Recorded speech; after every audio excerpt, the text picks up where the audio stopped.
अस्सलाम वालेकुम and ji good morning मुंहिंजे तमामु व्यूअर्स खे कीअं हो ख़ैरियत सां आहियो ख़ुशि आहियो ज़िंदगियूं कीअं आहिनि ज़िंदगी ईअं त न आहे जीअं हिन वक़्तु झटका असांखे असांजी स्क्रीन ते लॻी रहिया आहिनि अहिड़ी का ज़िंदगी में को झटको त न लॻो आहे पर अगरि लॻो बि आहे त इट्स ओके बिकॉज़ ज़िंदगी नालो जीअण जो आहे ऐं जॾहिं तव्हां जीअण जी ॻाल्हि कंदा आहियो जॾहिं तव्हां ज़िंदा रहण जी ॻाल्हि कंदा आहियो त इहे झटका बि फील करणा पवंदा आहिनि काफ़ी जेके स्पीड ब्रेकर्स आहिनि उन्हनि खे बि फेस करिणो पवंदो आहे गॾोगॾु ज़िंदगी जी रवानगियुनि में खोड़ सारियूं उहे शयूं करणियूं पवंदियूं आहिनि जेके तव्हां चाहींदा आहियो कॾहिं कॾहिं न बि चाहींदा आहियूं पर वरी बि उहे शयूं तव्हांखे पंहिंजी ज़िंदगी में पाण सां गॾु खणी हलणियूं हूंदियूं आहिनि अच्छा जी जॾहिं तव्हां ॾिसो था तव्हांजी असांजी असां सभिनी ज़िंदगी जे क़रीब क़रीब जेका तराफ़ में जेतिरो माहौल आहे उनखे जॾहिं तव्हां ॾिसो था त खोड़ सारियूं शयूं आहिनि जेके नज़र अचनि थियूं कुझु उहे शयूं जेके असांजे लाइ शायदि हिकु इंजॉयमेंट जो सबबु थियूं थियनि पर उन खां पोइ काफ़ी माण्हुनि जे लाइ ॾुखाईंदड़ ऐं काफ़ी माण्हुनि जे लाइ ज़िंदगी गवाईंदड़ साबित थियूं थियनि हीअ बारिश जो सिलसिलो हीअ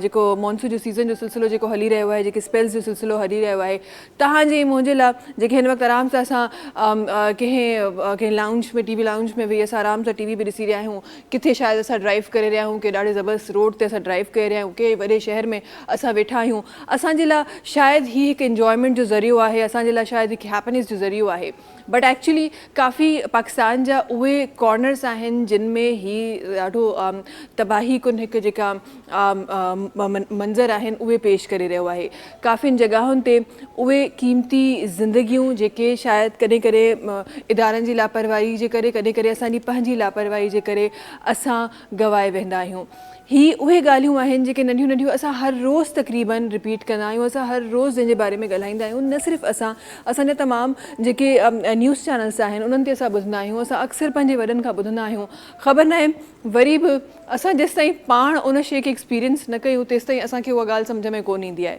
ॾाढी सुठी ॻाल्हि हूंदी आहे त हर शइ ते तव्हां पहिरीं पाण एक्सपेरिमेंट कयो उन खां पोइ तव्हां उनजी अप्रूवल लियो या उनखे डिसअप्रूव कयो बट कॾहिं कॾहिं ज़िंदगी जा अहिड़ा फ़ैसिला हूंदा आहिनि जंहिंमें तव्हांखे पराए एक्सपीरियंसिस मां ई सिखणो पवंदो आहे असां हिकु दफ़ो न असां इलाही दफ़ा इहे शयूं ॾिठियूं आहिनि 2010 जो सैलाब ॾिसो या गुज़िरियल कुझु साल पहिरीं जो ॾिसो या पोइ हींअर ख़ुदा न ख़ास्ता अलाए शुक्र आहे हींअर ताईं उहो जेको सिनेरियो आहे उहो क्रिएट कोन थियो आहे अलाए साईं कंदो त न थींदो क्रिएट बट घटि में घटि असां उन सिनेरियो जे उन जेको एक्सट्रीम लेवल ते उहो सिनेरियो असां वटि क्रिएट थियो हो ॿ दफ़ा रिसेंटली हाणे त रिसेंटली थियो आहे ॿ टे साल पहिरीं उन सिनेरियो ताईं पहुचण खां पहिरीं अगरि असां पंहिंजे पाण खे संभालियूं त शायदि असां एतिरी मुश्किल जो शिकार न थियूं शायदि असां एतिरी तकलीफ़ुनि जो शिकार न थियूं ऐं जॾहिं असां वरी तकलीफ़ुनि जो शिकार थींदा आहियूं त असां बजाए इन जे जो असां पंहिंजी उहे शयूं नोट कयूं जिथे असांजी कोताही हुई जिथे जिथे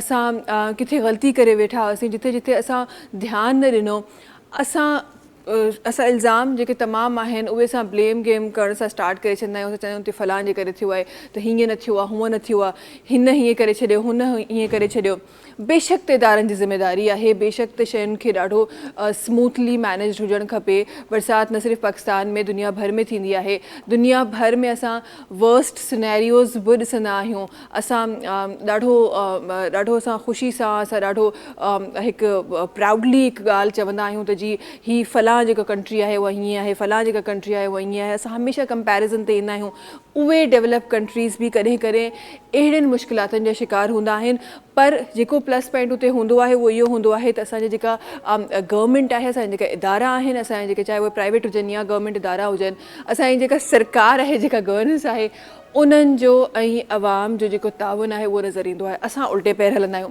असांखे लॻंदो आहे त अच्छा जी गवर्नमेंट तरफ़ थी हले त बिल्कुलु ग़लति आहे असांखे त हिन तरफ़ वञिणो आहे हीअ ट्रैक सही आहे असां पंहिंजी राय क़ाइमु करणु शुरू करे छॾींदा आहियूं इहा बि अगेन हिकु ॾाढो प्लस पॉइंट आहे त तव्हां पंहिंजी राय रखो था बट हमेशह चवंदा आहिनि त जेॾीमहिल गाॾी हलाइबी आहे त स्टेयरिंग हिकिड़े ई माण्हू जे हथ में हूंदो आहे अगरि हिकु गाॾी जो स्टेयरिंग ॿिनि माण्हुनि खे ॾेई छॾिजे त गाॾी जो छा हाल थींदो इहो तव्हां बि ॼाणो था असां बि ॼाणूं था तंहिं करे गाॾी जो जेको स्टेयरिंग आहे उहो हिकु ई हथ में रहणु ॾियो हा बिल्कुलु मशवरा ॾियो जीअं असां अक्सर गाॾियुनि में ॾिठो आहे असां जेके बुज़ुर्ग आहिनि चवंदा आहिनि त हितां न हलायो हूअं न हलायो हीअं न कयो मशवरा ॾियणु ॾाढी सुठी ॻाल्हि आहे बट पंहिंजे उन स्टेयरिंग खे पंहिंजे हथ में करण जी कोशिशि न कयो बिकॉज़ यकीन ॼाणियो त जेको उन ड्राइविंग सीट ते वेठो आहे उन खे ई ख़बर आहे त केॾी महिल कहिड़ो ख़तरो अची सघे थो ऐं कहिड़े ख़तरे खां कीअं बचणो आहे. अच्छा जी, असां ख़तरनि खां त बचंदे बचंदे अल्हम्दुलिल्लाह असां हली रहिया आहियूं, ईअं ई इंशाअल्लाह अॻियां बि हलंदा रहंदासीं. पर जी प्रोग्राम खे मां चाहियां थी त प्रोग्राम खे ॾाढो ख़ूबसूरती सां असां स्टार्ट कयूं. हीअ जेके ख़तरे जूं ॻाल्हियूं जेके तमामु ज़िंदगी जेके हक़ीक़तूं आहिनि इहे त हलंदियूं ई रहंदियूं, पर मां पंहिंजे प्रोग्राम खे एतिरो ख़ूबसूरत ठाहिणु चाहियां थी, एतिरो नॉलेजेबल ठाहिणु चाहियां थी तव्हां सभिनी जे लाइ, त हिननि तमामु तकलीफ़ुनि में किथे असां उहा मुस्कुराहट तव्हां ताईं पहुचाए सघूं, किथे असां उहा सुठी ॻाल्हि, उहा प्यारी ॻाल्हि, उहा डेवलपमेंट जी ॻाल्हि, उहा अॻियां कमु करण जी ॻाल्हि, उहा प्रोग्रेस जी ॻाल्हि तव्हां ताईं पहुचाए सघां, जेका शायदि असांजे अॼोके माण्हू जे लाइ ॾाढी ख़ुशाइनि बि थी सघे थी, असांजे अॼोके माण्हू जे लाइ ॾाढी फ़ाइदेमंद बि थी सघे थी. हाशिम भाई सां गॾु आहिनि. अस्सलाम वालेकुम हाशिम भाई, छा हाल आहे? ठीकु आहियो? ख़ुशि आहियो? तबियत ठीकु आहे हाशिम भाई? ज़िंदगी कीअं आहे हाशिम भाई? ज़िंदगी ॾाढी मैच लॻे पई तव्हांजी बैकग्राउंड सां गॾु. हाशिम भाई ख़ैरियत? एॾी मैच छो पई थिए ज़िंदगी हाशिम भाई? हुस्न इत्तफ़ाक़, बिल्कुलु. अच्छा, इहे माशाल्लाह सां जेके माण्हू इन तरीक़े जा जेके सिंबॉलिक जेके लफ़्ज़ कढंदा आहिनि, जेके तख़लीक़ कंदा आहिनि इहे लफ़्ज़, उन्हनि खे बि मूंखे लॻे थो उन्हनि जो बि कमाल आहे ज़हन न सोचे शॉर्ट में जेको आहे सो माना ख़ूबसूरत स्टोरी बयान. हा, तव्हां शॉर्ट में स्टोरी बयान था करे छॾियो, वाक़ई सही ॻाल्हि आहे. अच्छा जी, महिमान सां गॾु आहिनि. महिमान जी तरफ़ मां वञणु चाहियां थी ऐं ॾाढा ख़ूबसूरत महिमान सां गॾु तशरीफ़ फरमा आहिनि. ऐं जॾहिं बि अहिड़ा माण्हू ईंदा आहिनि जिन खां असां सिखी सघंदा आहियूं, जिन खे असां ॾिसी वॾा थिया आहियूं, त मूंखे यकीन कयो त ॾाढो मूंखे हिकु प्राउड हिकु फीलिंग हूंदी आहे जेका मूंखे ईंदी आहे त यार अलाह साईं इहो मौक़ो मूंखे ॾिनो आहे त मां अहिड़नि शख़्सियतुनि जो इंटरव्यू करे सघां, अहिड़नि शख़्सियतुनि जूं ॻाल्हियूं उन्हनि खां पुछी सघां, उन्हनि सां ॻाल्हाए सघां. असां गॾु हिकु ॾाढा सीनियर असांजा साथी जेके गुज़िरियल कई सालनि खां असांजी इंडस्ट्री में कमु करे रहिया आहिनि, गुज़िरियल कई सालनि खां हमेशह असांखे कुझु न कुझु कंदे नज़र आया आहिनि. होस्टिंग में महारत माशाल्लाह सां हासिलु अथनि, किथे अदाकारी जा बि जौहर आहिनि, राइटिंग जा बि जौहर आहिनि. माशाल्लाह सां हिकु पूरो फुली पैकेज असां सां गॾु तशरीफ़ फरमा आहे. एग्रीकल्चर सां मुहबत कंदा आहिनि, एग्रीकल्चरिस्ट बि आहिनि ऐं हिननि जो ॾाढो ख़ूबसूरत हिकु प्रोग्राम जेको तव्हां ई मां हिकु अरसे खां असां ॾिसी रहिया आहियूं. गॾोगॾु जी हिकु आबाद बगार नाले जो ख़ूबसूरत प्रोग्राम. गॾोगॾु जी पाण माशाल्लाह सां आर्किटेक्चर बि आहिनि, फोटोग्राफर बि आहिनि, असां गॾु तशरीफ़ रखनि था अयाज़ गाद साहब. अस्सलाम वालेकुम. वालेकुम अस्सलाम. ख़ैरियत सां आहियो? ख़ुशि आहियो? अल्हम्दुलिल्लाह, अल्लाह जो शुक्र आहे, ख़ैरियत आहे. उम्मीद आहे त तव्हां बि ख़ैरियत सां हूंदा. अल्हम्दुलिल्लाह, बिल्कुलु ठीकु ठाक. सवेर निंड मां उथण जी त असांखे आदत आहे, पर हीउ शो त अञा वधीक जल्दी उथारे थो छॾे पियो. इहो सवेरी वारी ॻाल्हि जेका आहे न उहा आहे त जेका चवंदा आहिनि न दुखती रग पे हथ रखना, त उहा बसि उते हथु रखी छॾियो आहे तव्हां. जॾहिं आउटडोर थींदी हुई न, टीम सॼी पंहिंजी आहे जी, इहो चवंदो मां त बाबा मूंखे कैमरामैन उहे ॾियो जेके सवेर उथंदा हुजनि. छो त एग्रीकल्चर जो जेको सॼो कमु आहे न उहो सॼो अर्ली इन द मॉर्निंग आहे. जॾहिं पखी उॾामनि था पिया, थोरो हल्कड़ो सोजरो थिए थो पियो, उन वक़्तु ज़मीन जो कमु शुरू थो थिए. बिल्कुलु. हाणे जॾहिं असां पाण सुता पिया हूंदासीं त पोइ रिकॉर्डिंग कीअं थींदी? सवेल जो जेको मंज़र आहे न उहो सुम्हण खां पोइ त कोन थो मिली सघे. त सवेर उथण बि तव्हांजी ॻाल्हि बिल्कुलु सही आहे. असां त आदी आहियूं उथण जा. ऐं हिन पासे जॾहिं बि वेंदा आहियूं ज़मीनुनि ते, फसलनि जी हिकिड़ी पंहिंजी ख़ुशबू आहे, पंहिंजा नज़ारा आहिनि, बाग़ात आहिनि त उनजी वरी पंहिंजी ख़ुशबू आहे, मेवा आहिनि क़िस्मे क़िस्मे जा. पोइ घर वेही त सिर्फ़ु तस्वीरूं ॾिसी सघूं था, वञण सां रूह जेको आहे ख़ुशि थो थी वञे. हा, बिल्कुलु सही ॻाल्हि आहे. छा इत्तफ़ाक़ शूट्स ते ई थियो आहे बदकिस्मती सां, त कॾहिं अहिड़ो मां हमेशह चवंदी आहियां त इनखे प्लान करणु खपे, पर असां ई उहे माण्हू आहियूं जेके चवंदा आहियूं ऐं पाण ई प्लान कोन कंदा आहियूं. त असांखे पंहिंजे ॿारनि खे बि उन तरफ़ वठी वञणु खपे. असांखे पिकनिक्स जिते असां डिफरेंट जॻहियुनि ते प्लान कयूं था, असांखे अहिड़ियुनि जॻहियुनि ते पिकनिक्स प्लान करणु खपनि. पर जॾहिं बि शूट ते इत्तफ़ाक़ थियो आहे वञण जो, त उहा जेका सुबुह जी जेका हिकु माक वारी हिकु जेका फेज़ हूंदो आहे न, जॾहिं बि तव्हां उन्हनि जॻहियुनि ते वेंदा आहियो, ग्रीनरीज़ ते वेंदा आहियो, उनजी ख़ुशबू ई पंहिंजी हूंदी आहे. ਆਹਾ ਛਾ ਮਜ਼ੇਦਾਰ ਜੀ ਖੁਸ਼ਬੂ ਹੁੰਦੀ आहे हल्की हल्की गर्मी जे मौसम में हल्की हल्की थधि जो अहसासु सुबुह सुबुह जो थी रहियो हूंदो आहे, छा ई यादि अची वियो असांखे। पर जी इहा एक्चुअली मां पंहिंजे प्रोग्राम जे थ्रू इहो मैसेज ॾियणु चाहियां थी पंहिंजे तमामु व्यूवर्स खे जेके मूंखे ॾिसी रहिया आहिनि। एक्चुअली डिफरेंट जॻहुनि ते तव्हां वञी रहिया आहियो, ॾाढी सुठी ॻाल्हि आहे। तमामु पाकिस्तान खे एक्सप्लोर कयो, तमामु दुनिया खे एक्सप्लोर कयो, ॾाढी सुठी ॻाल्हि आहे। पर जेको तव्हांजे भर पासे में आहे कॾहिं कॾहिं उनखे बि एक्सप्लोर करण जी कोशिशि कंदा कयो। अच्छा जी, ॿिया महिमान सां गॾु तशरीफ़ फरमा आहिनि, उनजी तरफ़ वञणु थी चाहियां। माशाल्लाह सां हिननि जो बि हिकु हिस्ट्री आहे माशाल्लाह सां, जेके कमु करे रहिया आहिनि सोशल एक्टिविटीज़ में, जिथे तव्हांखे तव्हां जॾहिं माण्हुनि जी मुश्किलूं ॾिसो था उते माण्हुनि सां गॾु स्टैंड कंदा आहिनि। एजुकेशन में माण्हुनि जे लाइ इलाही सारो कमु कयो अथनि, गॾोगॾु जी माण्हुनि जी हैप्पीनेस जे लाइ इलाही सारो कमु कयो अथनि। ऐं हिकु जॻह ते जॾहिं तव्हां सोचींदा आहियो त जिथे तमामु जेके प्रोसीजर्स आहिनि ट्रीटमेंट्स आहिनि ख़तमु थी वेंदा आहिनि, ओड़ियो हिकु सेंटर जेको आहे उन में माशाल्लाह सां जनाब कमु करे रहिया आहिनि। असां गॾु तशरीफ़ फरमा आहिनि हिकु एजुकेशनिस्ट, हिकु सोशल एक्टिविस्ट सां गॾु तशरीफ़ फरमा आहिनि परवेज़ उल हसन साहब आहिनि जेके तशरीफ़ फरमा आहिनि। अस्सलाम वालेकुम। वालेकुम सलाम। कीअं हो, खैरियत सां हो, ख़ुशि आहियो? जी बिल्कुल, शुक्र अल्हम्दुलिल्लाह। तबीयत ठीक है परवेज़ साहब? बहुत अच्छा लग रहा है। और मैं सिंधी बहुत ज़्यादा फ्लुएंसी के साथ मेरी नहीं है, तो बहैसियत एक सिंधी में रहने के मुझे सिंधी आना चाहिए, तो बड़ा एहसास हो रहा है। लेकिन आपकी बहुत सारी बातों को मैंने मुकम्मल अंडरस्टैंड किया और बड़ा अच्छा लग रहा है। हम तो वैसे भी हम तो यही कहते हैं कि हमें कोई समझ ले। आप जब कम्युनिकेशन की बात करते हैं तो उसमें समझना ही तो मेन पार्ट होता है ना। आपको कोई समझ सकता है, मुझे लगता है फिर लैंग्वेज कुछ और कोई भी हो, लेकिन अगर आपको कोई समझ सकता है, यहाँ तक किस्सा बड़ा अच्छा है, बड़ा खूबसूरत है। और खैरियत से हैं आप? तभी ठीक है? बिल्कुल, शुक्र अल्हम्दुलिल्लाह। माशाल्लाह। हम अपने जज्बे में लगे हुए हैं और हमारा एरिया है इंसान को बेहतर करना। रंग नस्ल और मज़हब से बालातर होके कहीं पर भी किसी भी शोबे में हम लोगों को ज़रूरत है, तो हम जिस प्लेटफॉर्म से ताल्लुक़ रखते हैं, साइंटोलॉजी वॉलंटियर, जो कि मोर और लेस 176 कंट्रीज़ में काम कर रहा है, और वी फील रियली ऑनर कि मैं अपनी मिसेस के साथ हम अपना हिस्सा डाल रहे हैं। माशाल्लाह। अच्छा जी, आपकी मिसेस का तारुफ भी मैं कहती हूँ कि प्रोग्राम में करा लें, जो न सिर्फ आपकी ज़िंदगी की साथी हैं बल्कि ये जो खूबसूरत काम आप कर रहे हैं, जो इनिशिएटिव आपने लिया है, जो आगे आप चल रहे हैं, उसमें भी आपका साथ बखूबी निभा रही हैं। सगत तशरीफ़ रखन थी मोहतरमा खालिदा परवेज़ साहब हैं जेके तशरीफ़ रखन थी। अस्सलाम वालेकुम। वालेकुम सलाम। कीअं हो, खैरियत सां हो, ख़ुशि हो, तबीयत ठीक है? बिल्कुल ठीक। आप सुनाए, आप कैसी हैं? अल्हम्दुलिल्लाह बिल्कुल ठीक ठाक। खालिदा साहब, ज़िंदगी कीअं है? बहुत अच्छी जा रही है माशाल्लाह। असल में देखें, जब कोई शख्स काम करता है लोगों की हेल्प करने के लिए, तो फिर वो बहुत अच्छा महसूस करता है। बहुत अच्छा। इससे बेहतरीन खुशी तो कहीं पर भी नहीं आ सकती ना। ये बड़ी आपने खूबसूरत बात की है। मैं हमेशा इस चीज़ पे बिलीव करती हूँ कि आप अपने लिए तो खुशी तलाश करते हैं, बिल्कुल, और आप खुश भी होते हैं अपनी खुशियों में, लेकिन जब आप किसी और को खुशी देते हैं ना, उसका फिर मज़ा अपना होता है। नहीं, यकीनन आप देखें आजकल लोग हर शख्स अपने लिए लगा हुआ है, अपने लिए पैसे कमाने के लिए, अपने गोल्स को अचीव करने के लिए, लेकिन वो ये नहीं सोचता कि जब वो दूसरों की हेल्प करता है ना, तो जितनी खुशी उसको मिलती है वो सोच ही नहीं सकता। बिल्कुल, ठीक है, सही मानों में वो खुश होता है और सही मानों में उसकी अपनी प्रॉब्लम्स खत्म हो जाती है। अपनी प्रॉब्लम्स तो रहती नहीं है ना फिर। हाँ, ऐसा ही है। वाकई में जब आप दूसरों के लिए परेशान होना शुरू कर दें तो अपनी परेशानी याद ही कहाँ रहती है, याद ही नहीं रहती। खुदा ताला ने खुद ही उसको, बीमारियां खत्म हो जाती हैं, खत्म हो जाती हैं। हमारे साथ बहुत सारे वॉलंटियर्स काम करते हैं, आप यकीन करें, खवातीन भी हैं, हर एज की खवातीन है।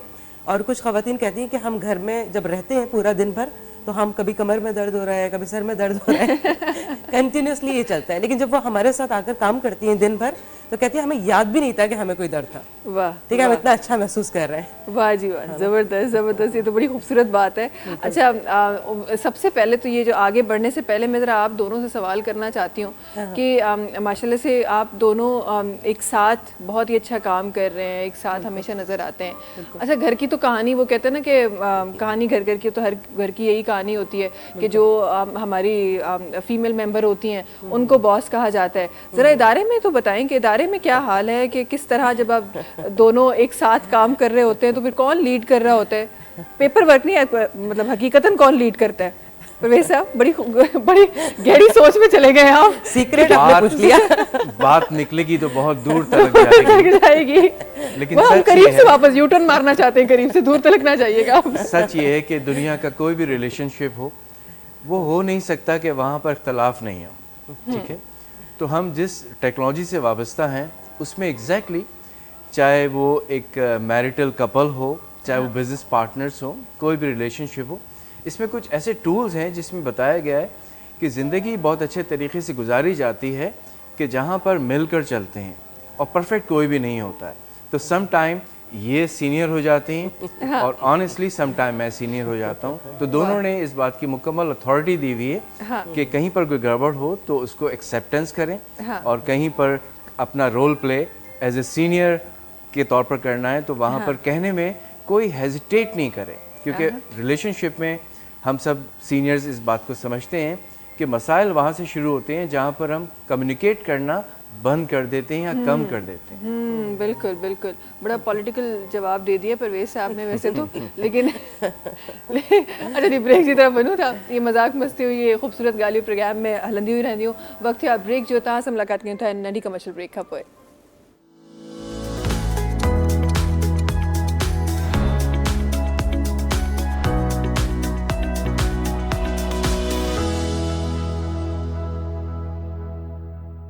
ویلکم بیک جی. اچھا جی پروگرام میں ॻाल्हियूं त ख़ूबसूरत थींदियूं हुयूं इंशाल्लाह. कुझु कम वारियूं ॻाल्हियूं कंदासीं, कुझु हरू भरू जो बि ॻाल्हाईंदासीं.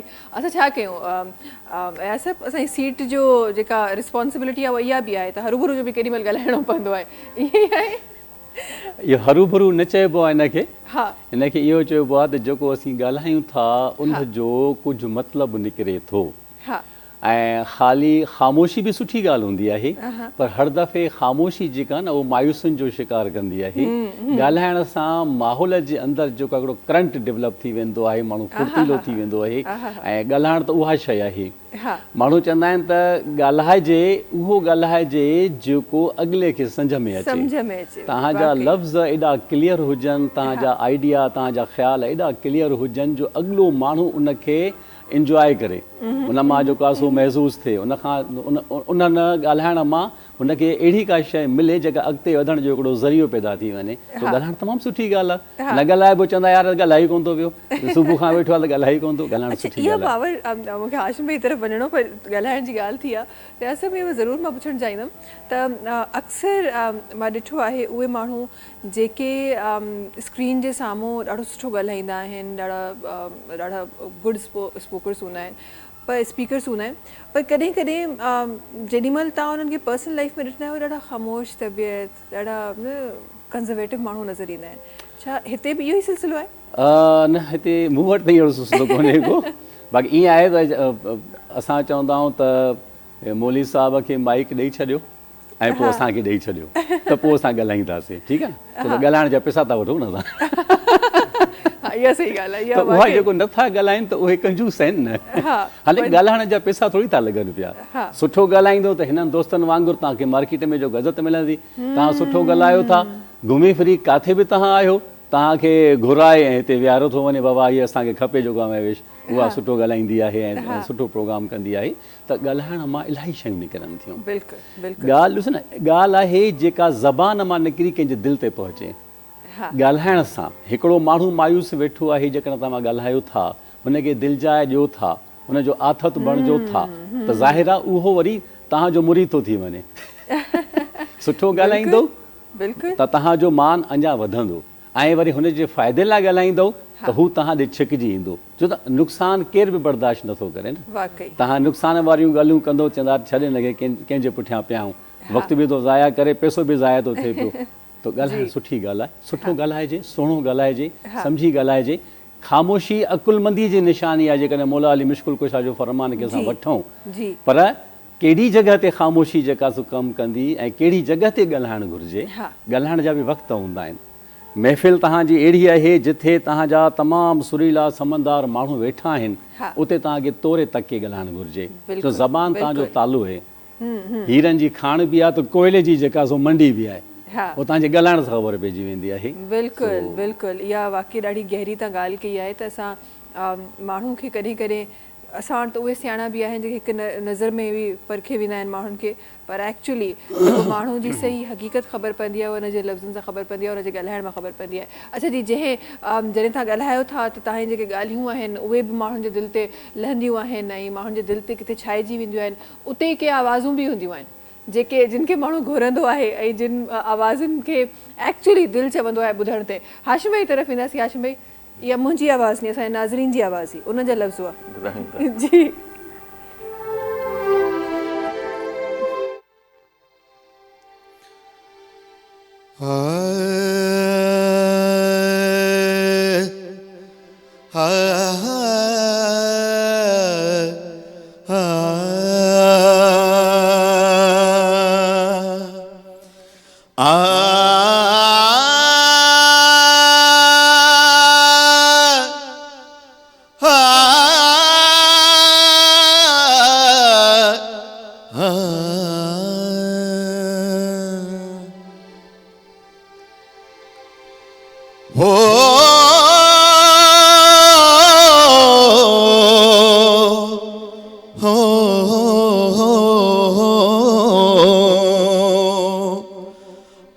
हलत हलों यार बई घुमण कचेड़े ओ हलत हलों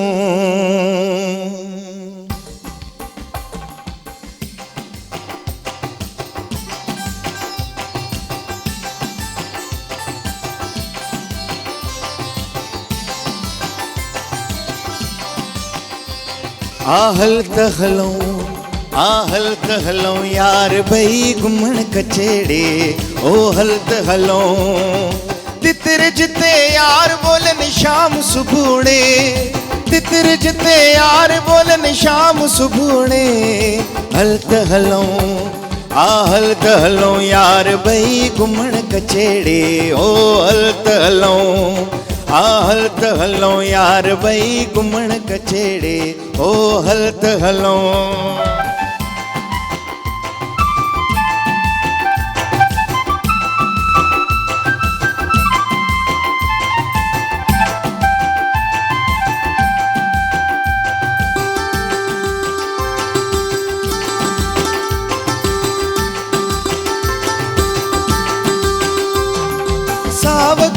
सावक आयार कचे में थदड़ी थदड़ी बूंद ऐ बहार कचे में हो सावक आयार कचे में थदड़ी थदड़ी बूंद ऐ बहार कचे में धरती मां ओ धरती मां खुशबू जी हुबकार अछेड़े ओ हलत हलों हलत हलों यार बई घुमण कचेड़े ओ हलत हलों तितर जिते यार बोलन शाम सुबुणे तितर जिते यार बोलन शाम सुबुणे हलत हलों हलत हलों यार बई घुमण कचेड़े ओ हलत हलों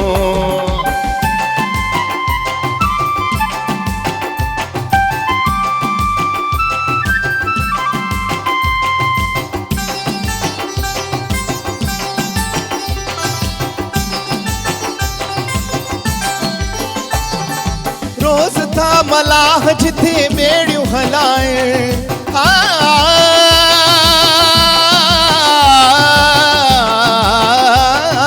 रोज़ था मलाह जिथे बेड़ियूं हलाइण सिंधुअ जी सूह जी तासेर कराइण डंभरो ऐं मोरा की जिते पल्लो पछेड़े ओ हलत हलों हलत हलों यार बई घुमण कचेड़े तितर जिते यार बोलन शाम सुबुणे तितर जिते यार बोलन शाम सुबुणे हलत हलों हलत हलों यार बई घुमण कचेड़े ओ हलत हलों हो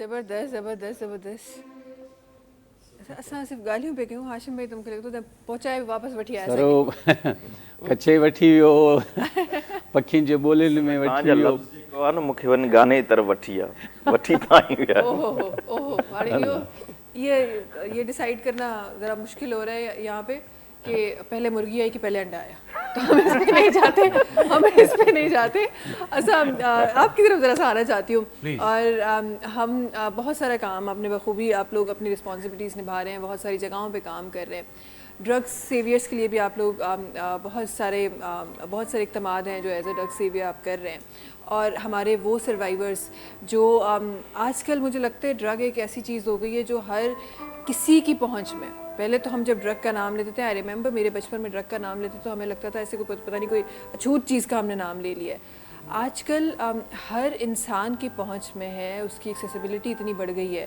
کس طرح کام ہو رہا ہے, کیا کام ہو رہا ہے, اور پھر آپ جس جگہ پہ جس طرح کام کر رہے ہیں کیا کچھ دیکھ رہے ہیں؟ دیکھیں بہت ساری چیزیں اگر بہت سچائی سے بتائی جائیں تو تھوڑی سی مایوسی محسوس ہوتی ہے, لیکن ہم جس ٹیکنالوجی سے وابستہ ہیں اس میں اس بات پر بڑا زور دیا جاتا ہے کہ سم تھنگ کین بی ڈن اباؤٹ اٹ, کچھ تو کیا جا سکتا ہے نا. جبکہ واقعی ایسا لگتا ہے کہ جیسے کہ بہت ساری فیملیز میں کہ نہیں ہماری فیملی تو بڑی سویلائز, بڑی ایجوکیشن ہے اور کہیں دور دور تک بھی ایسا ڈرگ کا معاملہ نہیں ہے. لیکن میں ایک ادارے سے تعلق رکھتا ہوں, دی سروائیور ڈرگ ریہیب سینٹر. دل بڑا اندر سے بعض اوقات بہت برا محسوس کرتا ہے کہ ایک ماں اور ایک بہن جب اتنی تکلیف میں آتی ہے کہ ہمارا بھائی اتنا اچھا تھا یا میرے پاپا اتنے اچھے تھے, بس عجیب سا کچھ ان کے سمٹمز آئے تو یعنی انتہائی غیر متوقع طور پر ڈرگ ہم سے بہت قریب ہو گئی ہے. بالکل ایسے ہی. اور اس لحاظ سے اس کو حاصل کرنا اتنا ایزی ہو گیا ہے کہ یعنی آپ جیسے کہ بائکیا والے گھر میں کھانا دے جاتے ہیں نا, کہ اگر ان کو فون کر دیا جائے اور تھوڑے پیسے بھیج دیے جائیں تو وہ گھر میں آپ کو ڈرگ پھینک کے چلے جاتے ہیں. جی.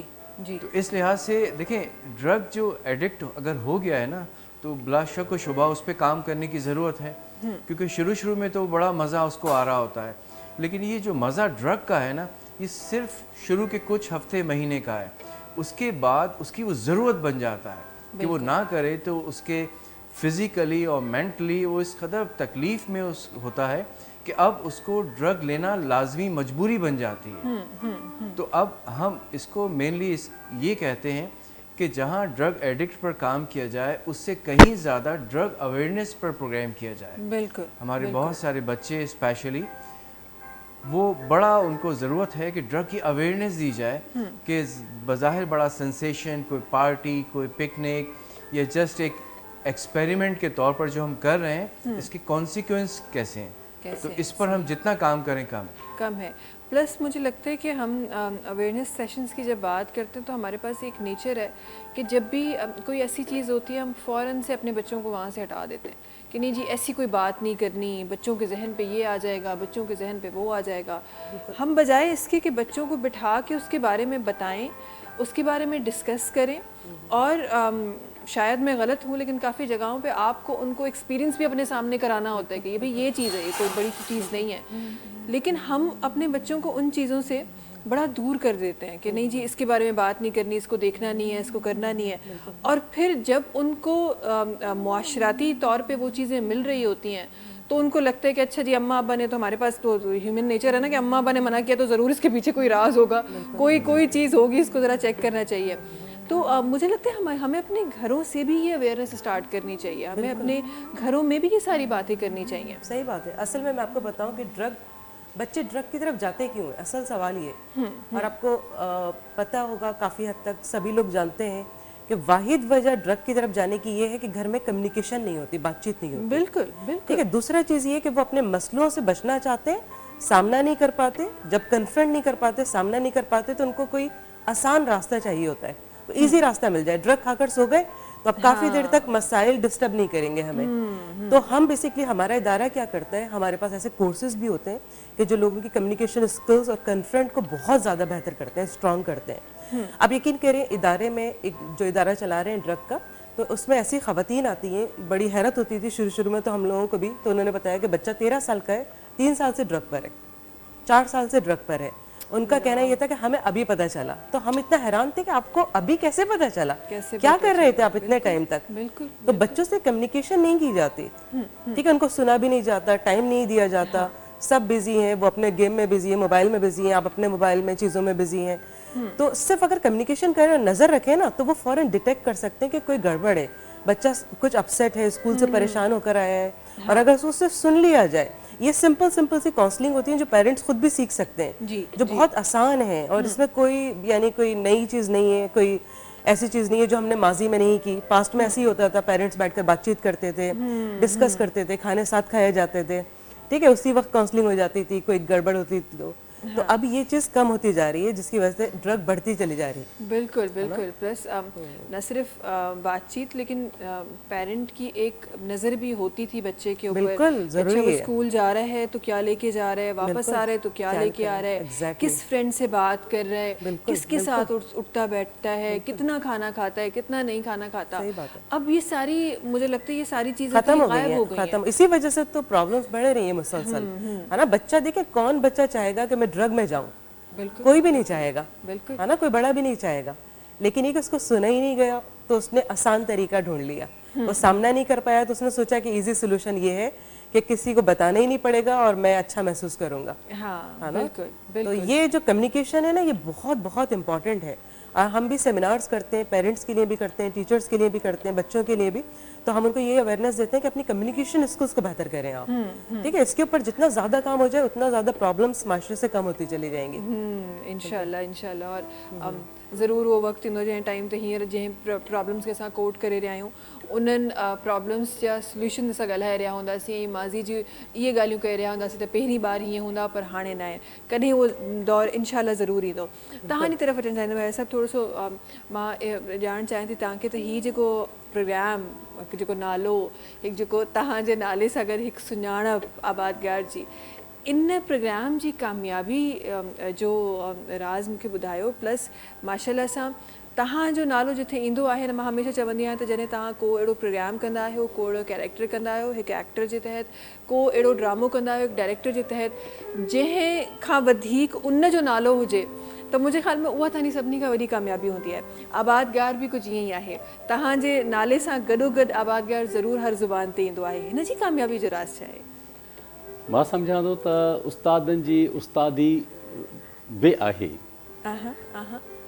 जॾहिं इहो पहिरियों दफ़ो प्रोग्राम इहो शुरू थियो, हाणे मसल त मां आर्किटेक्ट आहियां, बिल्डिंग्स डिज़ाइन थो कयां पियो, उहा जॉब हाणे बि जेका सो कंटिन्यूटी में हले पई।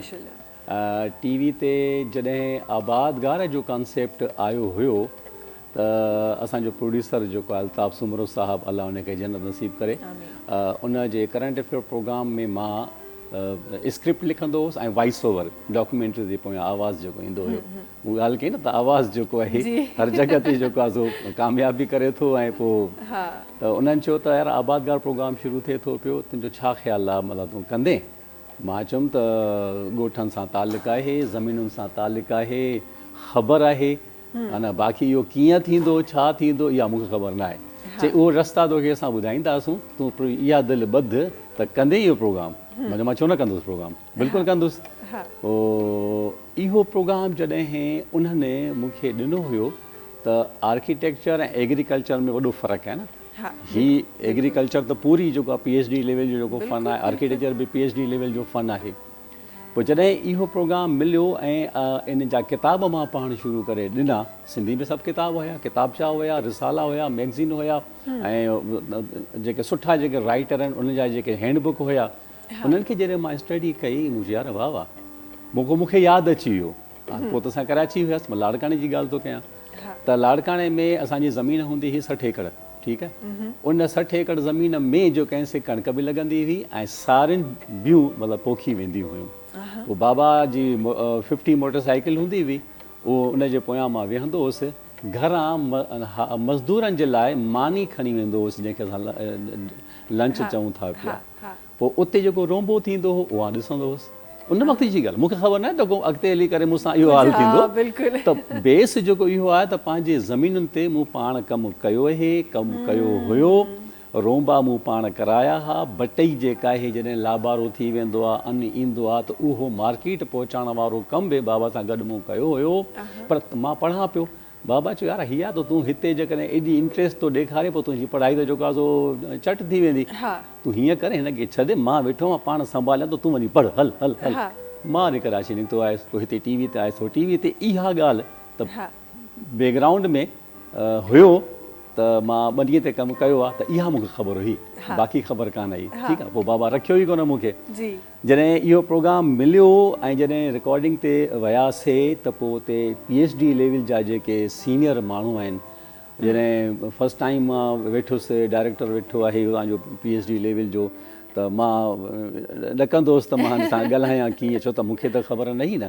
पर जॾहिं पढ़ी मालूमात हासिलु करे जॾहिं हुन सां डिस्कस कंदो हुउसि त अॼु माण्हू चवंदा आहिनि त अयाज़ गाद वटि PhD लेवल जा जेके माण्हू आहिनि उहे ॾकंदा आहिनि।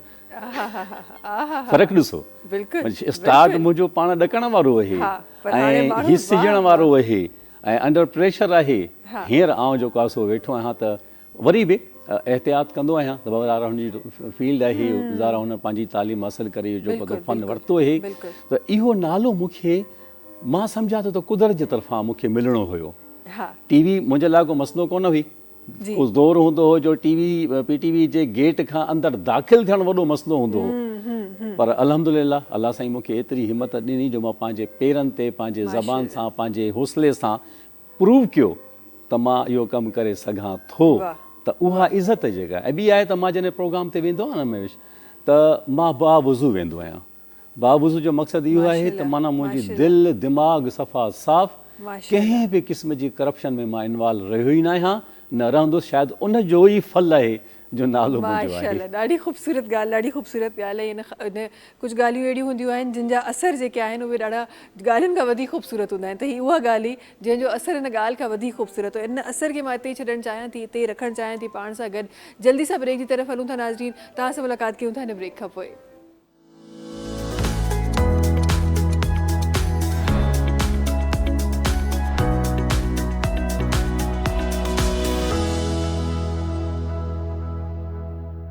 वेलकम बैक जी। अच्छा जी, कॾहिं कॾहिं ॻाल्हियुनि मां कुझु अहिड़ियूं ॻाल्हियूं निकिरी पवंदियूं आहिनि जेके शायदि तव्हांजो मसइलो हूंदियूं आहिनि ऐं उन खां पोइ उहो मसइले जो हल किथे ॿियनि जी ॻाल्हियुनि में तव्हांखे मिलंदो आहे। अक्सर ईअं थींदो आहे त तव्हां पाण कंहिं मसइले में किथे फाथल हूंदा आहियो जंहिंजो तव्हांखे को हल कोन मिली रहियो हूंदो आहे, पर किथे को फलां माण्हू के 2 माण्हू पाण में ॻाल्हाए रहिया हूंदा आहिनि ऐं तव्हांजो दिमाग़ हिकदमि सां उन ॻाल्हि सां कनेक्ट कंदो आहे, उन ॻाल्हि खे जेका तव्हांजे मसइले जो हल हूंदी आहे।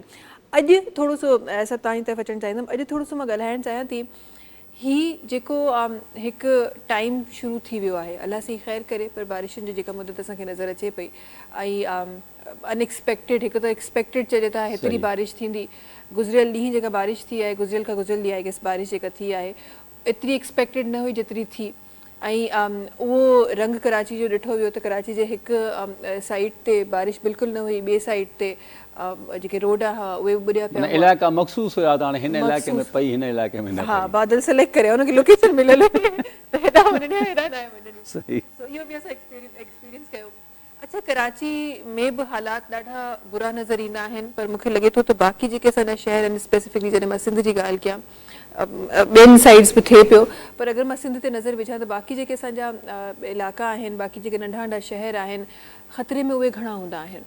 जामशोर जे बारे में बि चयो वियो, ॿियनि जॻहियुनि जे बारे में बि चयो वियो। मां उन्हनि तमामु पंहिंजी बिल्डिंग्स खे ॾिसणु चाहियां थी, बिकॉज़ तव्हां एज़ एन आर्किटेक्ट बि कमु करे रहिया आहियो, त थोरो सो उन्हनि बिल्डिंग खे बि ॾिसणु चाहियां थी जेके एतिरी शायदि कमज़ोरी सां ठाही वेंदियूं आहिनि, शायदि उन्हनि जो प्लान सही न हूंदो आहे, या उहे ठेकेदार ठाहे वेंदा आहिनि जिन वटि तव्हांजी डिग्रीज़ न हूंदियूं आहिनि जेके उनखे सम्झी सघनि, ऐं जेके हिन वेदर में ऐं कंहिं जानी नुक़सान जो हिकु मंज़र पेश करे रही हूंदियूं आहिनि। थोरो सो हिन बारे में मां ॼाणणु चाहियां थी, छा असांजा डिपार्टमेंट्स असां उन्हनि वटि प्रॉपर आर्किटेक्ट आहिनि या कोन्हनि, ईअं मिड़े ई बसि ठेकेदार सां कमु पिया हलायूं असां। इहो एॾो मतिलबु वॾो सब्जेक्ट तव्हां मूंखां पुछियो आहे ऐं घणो ॻाल्हाए सघिजे थो, इन जा घणा रुख आहिनि। जेकॾहिं असीं लाड़काणे खां शुरू कयूं, सखर खैरपुर खां थींदा ऐं पोइ मथां घोटकी ऐं ॾहरकी खां थींदा, वरी हेॾे अचूं त वरी ॿियो इहे सभई पासा जेके शहरनि जा आहिनि, उतां जो जेको ठेकेदार आहे न, उहो हावी आहे। आम माण्हू ठेकेदार जे ॻाल्हि में अची थो वञे, ठीकु आहे, नक्शनि ते हुनजो ध्यानु आहे ई कोन। हो चए थो बाबा मां त ठाहे छॾियो न, फलाणी बिल्डिंग बीठी आहे, ॾिस कीअं अञा बीठी आहे न किरी आहे न, पोइ तुंहिंजी बिल्डिंग छो किरंदी, मां ठाहींदुसि त। उसूल आहे त का बि शइ जेकॾहिं तव्हां प्लानिंग सां कयो था, प्लानिंग मां 2 ॻाल्हियूं हूंदियूं आहिनि, हिकु तव्हांजो पैसो, तव्हांजी ज़मीन केतिरी आहे, ऐं ॿियो आहे प्लानिंग। जॾहिं प्लानिंग सां कमु कंदो त तव्हांजी कास्ट घटि बि, छो ज़मीन जी क़ीमत तव्हां ॾिसो, जेकॾहिं लखनि जो प्लाट था वठो पिया, हाणे त करोड़नि खां बि ॻाल्हि टपी वई आहे, करोड़नि जो प्लाट वठो था, स्क्वायर फीट हिकिड़ी ॻाल्हि थो कयां सिंपल, उन ते कंस्ट्रक्शन जॾहिं थिए थी, रेट जे हिसाब सां मटीरियल लॻे थो त उहे स्क्वायर फीट ज़मीन जेका आहे उहा 10,000 रुपया तव्हांजो थियो, कंस्ट्रक्शन थी त उन ते बि 10 खां 15,000 रुपया लॻंदा हिकु स्क्वायर फीट जे कंस्ट्रक्शन ते। 10,000 माना 25,000 जो हिकिड़ो स्क्वायर फीट आहे। तव्हां कंहिं बि प्लानिंग खे जेकॾहिं तरीक़े सां कंदो त तव्हांजा 25,000 रुपया स्क्वायर फीट बचत थींदी। हाणे हिकिड़े फुट खे ॿिए सां कैलकुलेट कयो त लखनि जो फ़ाइदो तव्हांजो थिए थो प्लानिंग करण सां। त जॾहिं तव्हां का बि शइ कंहिं ठेकेदार खे ॾेई ठाराहियो था, उनजी गारंटी कहिड़ी आहे? ठीकु आहे, एक्सपीरियंस हुनजो बिल्कुलु आहे, सॼो उहो कमकार करे थो, मज़ूरनि खे वठे थो, दुकाननि तां शयूं वठी थो अचे, पोइ तयारु करे तव्हांखे ॾिए थो, पर हिकिड़ो बेडरूम आहे, हिकिड़ो ज़ाल मुड़ुसु आहिनि, उनजा 2 ॿार आहिनि, उनजो हिकिड़ो पीउ आहे, हिकिड़ी हुनजी माउ आहे, हिकिड़ी भेण आहे, हिकिड़ो भाउ आहे, हाणे इहा हिकिड़ी फैमिली आहे। इन फैमिलीअ खे घर में रहणो आहे त महिमान ॾिसबा त उनजा केतिरा था अचनि, घणा था अचनि, थोरा था अचनि, कॾहिं कॾहिं था अचनि, त उनजो हिकिड़ो ड्राइंग रूम ठहे। ड्राइंग रूम आहे, गाॾी थो रखे त पार्किंग ठहंदी, गाॾी नथो रखे त पार्किंग न रखिबी, ठीकु आहे। उनखां पोइ उन घर जे अंदरि तव्हांखे लॉन खपंदो, ज़ाहिर आहे फ्रेश एयर बि खपे, माहौल बि खपे, ऐं उन पे वण बि लॻंदा। त इहे स्पेसिस डिज़ाइन थींदियूं आहिनि फैमिलीअ जे तादाद जे माण्हुनि सां। असां हिते बि ॾिठा आहिनि, 2 ज़ाल मुड़ुस आहिनि, 1 एकड़ जो जेको आहे घर ठहियो पियो आहे। बाबा ही तव्हां छाजे लाइ ठाहियो आहे? चई दबदबो ॾेखारण लाइ ठाहियो आहे। दबदबो ॾेखारण लाइ ठाहियो आहे। वरी कमरा जेके आहिनि, 10 कमरा, 8 कमरा, 5 कमरा, ज़ाल मुड़ुस हिकिड़ो 1 एकड़ ते प्लाट, या सम्झो 1000 गज ते प्लाट, तव्हां वॾे शहर खां वठी हेठे शहर ते हलिया वञो। त इहो जेको आहे आर्किटेक्ट खां जेकॾहिं तव्हां मशवरो वठंदव त हू तव्हांजे प्लान खे डिज़ाइन ईअं कंदो त तव्हांजी नफ़्सियात, तव्हांजी माली पोज़ीशन, इन जी ज़रूरत आहे या न आहे। आम मुआशिरे खे तब्दील करण जे लाइ को समाजी वर्कर जो कमु कोन्हे, आर्किटेक्ट बि जेको आहे उहो माहौल में तब्दीलियूं आणे सघे थो। मिसाल तौरु मां डिज़ाइनर आहियां, घर बि आर्किटेक्ट थो ठाहे, त जेल बि त आर्किटेक्ट थो ठाहे न। बिल्कुलु। त जेल छाजे करे एॾो मतिलबु रखे थो, न हवा थी मिले, न रोशनी थी मिले, न टार्चर मिले। तव्हां जेकॾहिं प्लानिंग कंदव त तव्हांजो घर जन्नत थी पवंदी। प्लानिंग खां सवाइ कंदव त पोइ तव्हांखे ख़बर ई कोन पवंदी, पोइ तव्हांखे भञ ड्राह करणी पवंदी। ईअं थींदो आहे बिना सलाह मशवरे जे। तव्हां न वेंटिलेशन रखी सघंदा हो, न रोशनी जो माहौल रखी सघंदा हुयो, ठीकु आहे। जॾहिं इहे 2 शयूं न हूंदियूं त तव्हांजो कमरो त मरी वियो। असां वटि गरम इलाइक़ा आहिनि, तमामु घणी गर्मी थिए थी, पोइ उते असां सॼा सीमेंट जा कम कयूं ऐं उनजी ओपनिंग सही न रखूं, उन हवा ते न रखूं। प्लाट आहे न, प्लानिंग तव्हां रखंदो सिज खे ॾिसी त किथां थो उभरे ऐं किथे लहे थो। हवा खे ॾिसबो, जेकॾहिं कराची में अचो था त वेस्ट जी हवा लॻंदी आहे, हैदराबाद वञो त वेस्ट, उनखां हेठि लहो त पोइ ॾखणो लॻंदो आहे, उहो त माहौल चेंज थी वेंदो।